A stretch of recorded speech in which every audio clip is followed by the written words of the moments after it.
how are you? And welcome back to my channel. On today's video, I'm gonna show you how I cover my dark circles. This video has been highly requested by people that I really know in person and mostly on my Spanish channel. That's a channel that I don't go to very often, but from this week on, I'm gonna post every Thursday on that channel, and this is gonna be the first video that I'm gonna post next week. So I thought about basically filming this video in English and in Spanish, and I know you guys will love it. And if you speak Spanish, I'm gonna leave the link of my other video down below if you don't really like English videos. If this is your first time on my channel, my name is Jordana and I post beauty videos, and now I'm going to be posting fashion and lifestyle videos also, and I post every Monday, Wednesday and Friday. So what I did right here is I did my entire makeup, but I just cleaned up with Bioderma under my eyes and I didn't use any concealer or anything. And the reason why I wanted to do this is because when I have my full face of makeup but I don't have my under eyes done, you can really see the darkness. I'm not the kind of person that has a super purpley under eye. This year mostly, I've been noticing that my dark circles are enhanced. It's not only when I'm tired, it's not only when I haven't slept well, it's just, they're just there. I guess it comes with age or something, I don't know, but it's just something that I've been noticing more and more each day. So if you want to see how I cover my dark circles, every product that I use, every product that I recommend, and just my technique, then just keep on watching.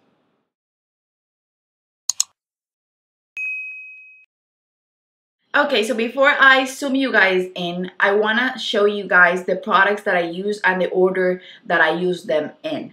So the first thing that you have to do, whether you like it or not, you have to moisturize under your eyes. This is not only something that you're supposed to do from 20 years old and forward, it's just something that I would highly recommend. It helps with the wrinkles, but on this case, it helps with the product not looking cakey. So when you hydrate under your eyes, you're avoiding the crumbly, cakey feeling of dehydrating concealer.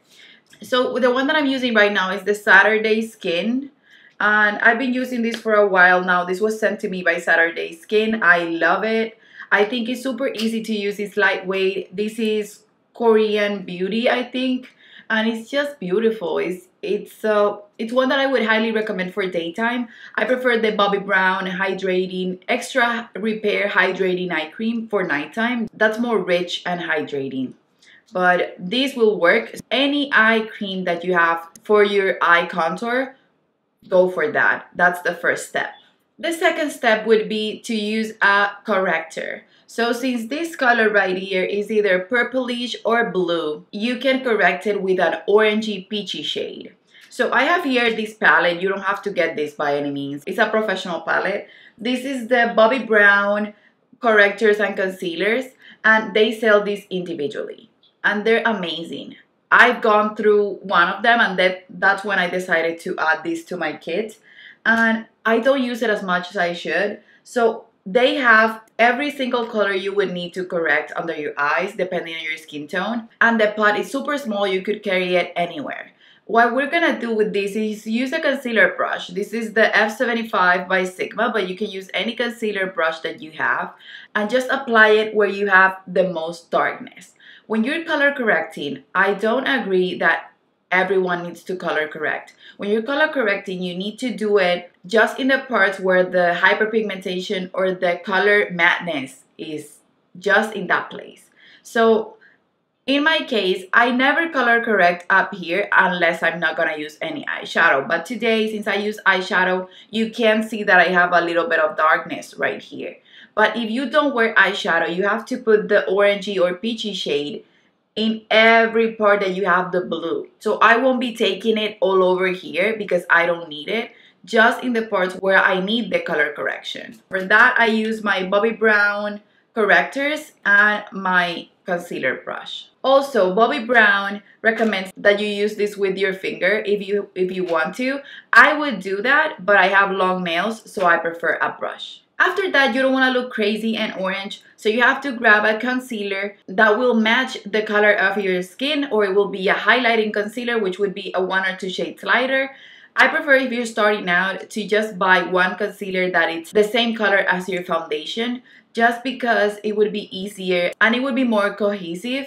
And then in time, if you wanna just learn more and practice more, you can buy one that is 1 shade lighter and then 2 shades lighter, and that will help you brighten and just make you look more awake and highlight it at the same time. But you have to know how to use it. So for this video, I'm going to use the shade that I've been using right now, which is my NARS Custard. You guys know that I love the consistency of this concealer. It's the Radiant Creamy Concealer. This is really creamy, full coverage if you wanted to. It can be sheared out.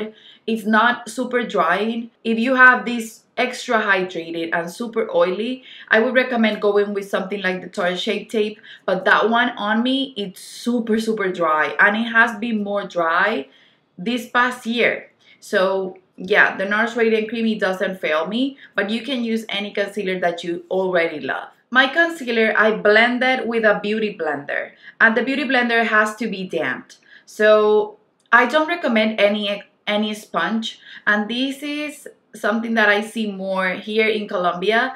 People buy sponges that can just fracture your face. They're so hard, so not squishy, and they have no pores or no squishiness to them. So you need something that will just be good for tapping product, and you need to use it wet so that it doesn't swallow up every single bit of concealer that you're putting on. If you want, you can also use the same brush that we were using for correcting. Just use the other side and tap it in with your finger if you want a more full coverage look. But for me, the beauty blender gives me enough coverage, and in any case, I don't want extremely high coverage, doll-like type of consistency. I always love when the face looks like it's my skin and not something that I caked on. And then of course I have to set everything. I have a few powders that I love. The one that I'm using right now and the one that I used today to set my face is the Marc Jacobs Invisible Finish Line Perfecting Coconut Setting Powder. And this is just a translucent powder. This, I'm trying to use it, and I've been loving it more and more every time I use it. This is a good mattifying powder. It's not dewy at all. I don't like the mesh. I wish the packaging was different, but I truly like it. I think it's a wonderful powder, and I think it looks pretty invisible on the skin. And even though it has sort of a yellow tint, it looks like it's completely translucent. The reason why I set everything with powder is because when you apply more cream than normal, then you want to set that, because concealer and correctors are more dry, but concealers are more emollient, and this means that they're more hydrating, so they tend to slide on. Some people don't use powder on mature skin, so if your skin is more mature or you're more dry under your eyes, you don't really need to do this, or maybe use a light hand with it, or a powder that has more of a hydrated feeling to it.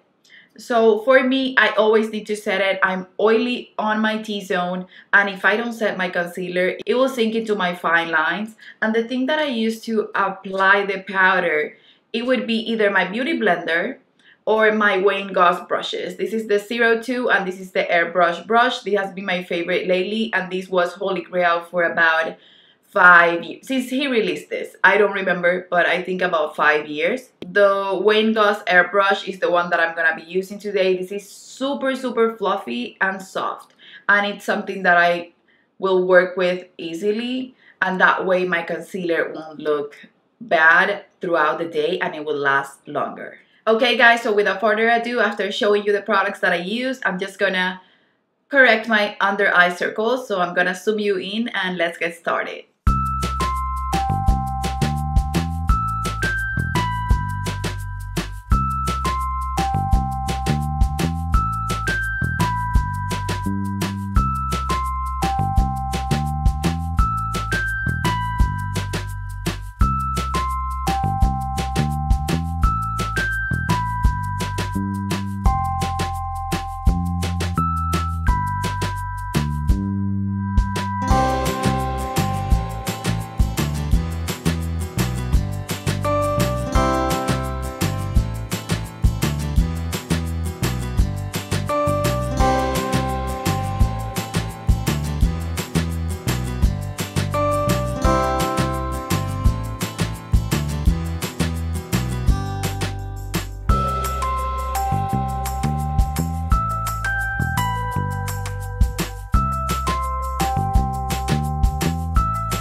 Okay guys, so you guys can see the difference. This eye looks way more awake than this one. I look super exhausted on this one. It looks like it's a lot of steps, but you can see how quickly it gets done. And I really think it's worth the difference, because I look super, super dark on this eye. That's why I wanted to do one eye first so that you guys could see that. So now I'm gonna correct my other eye, finish my eye makeup, finish my lower lash line makeup, and put a little bit of mascara, and I'll be right back to finish this video. Okay guys, my makeup is completely done. I already finished my under eyes and put on my mascara and eyeliner. And I'm super happy that I did this video. I noticed the difference so much more because when I do it, I usually do both eyes at a time. So now that I did it just one eye first and then the other one, I could notice the difference that it makes so much more. Makeup is magic. So if you don't want to miss any of my videos, then just go and subscribe to my channel and hit the notification bell so that you can be part of my YouTube fam. I want to reach 12,000 subscribers soon. I already put my subscriber count public. I was thinking that people wouldn't want to subscribe because of the amount of subscribers that I got, but who's gonna want to subscribe? It's gonna want to subscribe. So if you want to be part of this YouTube fam, don't forget to subscribe and hit the notification bell. Also go follow me on my social media. I mostly post on Instagram, and I'm also gonna leave my makeup Instagram down below if you want to see my clients befores and afters. And that's it guys. Let me know what you want to see next on this channel, and I hope I see you on the next one. Bye bye.